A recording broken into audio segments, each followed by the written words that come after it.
Ann C. Willis, our presenter today, is a worldwide leader in holistic skin care. She has presented research on herbal skin care ingredients to Duke's Cancer Support Center, an integrative medical facility, and teaches licensed professionals historically and scientifically validated treatments for a variety of skin conditions. Ladies and gentlemen, please welcome Ann C. Willis. Thank you. Thank you, Will. Thank you very much. Thank you very much. And I also want to thank Will and his wife for inviting me. And for all of you that have been stopping by our booth and asking questions, this is really an exciting time for myself and the company to be here and to share our philosophy.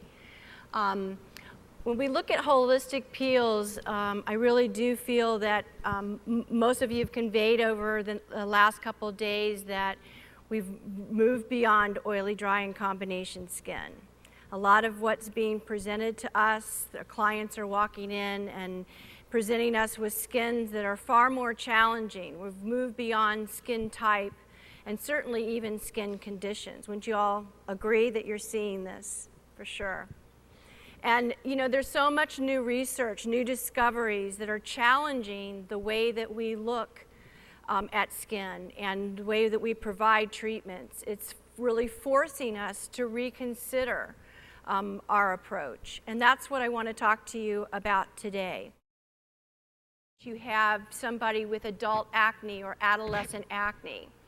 And years ago, we would look at an acneic skin, and our focus in that skin would be bacteria, right? We'd come out and we'd say, well, we want to put antimicrobials on that skin to try to control the bacterial imbalance that's going on. And then we say, well, we want to draw, that skin's toxic. We want to draw those impurities out of the skin. So we put things on the skin that help to lift and draw and bring out the impurities of the skin. We want to dry it up. There's too much oil because the skin it has too much sebum. So we're going to put things on the skin to dry up and alkaline the skin. Well, in fact, what we're doing is we're just really disturbing this natural defense of the skin. And now the new focus really is if the skin is showing any kind of an inflammatory response, if it's acneic or it has rosacea, you have to look beyond, again, oily, dry combination, and you have to say to yourself, an inflammatory condition always needs to be treated first. If you don't, when the immune system is in play, when it's responding or it's reacting, it doesn't know when to shut off, and it therefore becomes, it elevates itself to a point where it's actually attacking the skin or attacking the body. So there's no real opportunity for the skin to recover, to repair itself, because the immune system is actually now fighting against the body function itself. Exfoliants do not attack or injure living cells, and exfoliants only affect the stratum corneum. And that's really pretty clear, cut and dry.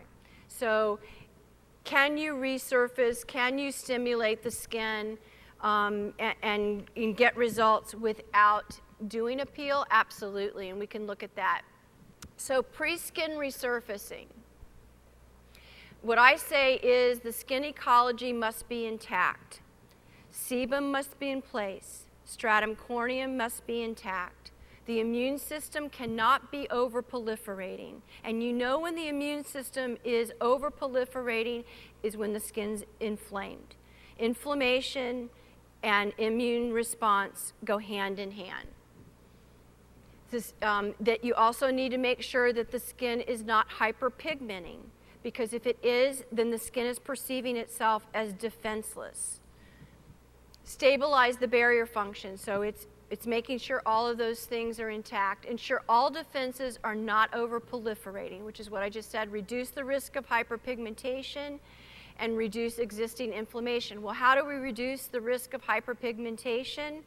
Is that post-peel, we immediately start feeding and nourishing, repairing, recycling, and rebuilding the skin. And you must start reducing inflammation of the skin.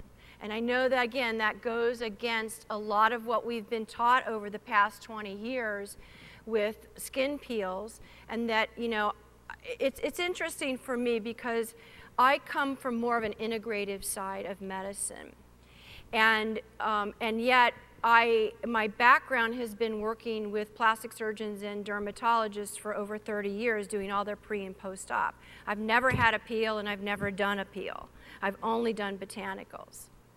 And so what I'm saying is that, you know, a lot of medical journals will say, you know, we want to create an inflammatory response, and we want to keep that skin in an inflammatory response. And what the integrative side of medicine is saying is you cannot do that, because then you are putting the immune system in a hyperactive response that can then affect the whole body holistically, intestines and lungs included with that. So we must reduce inflammation as part of the new dogma that we need to really adopt, the new thinking and philosophy in regards to a holistic approach with skin peels.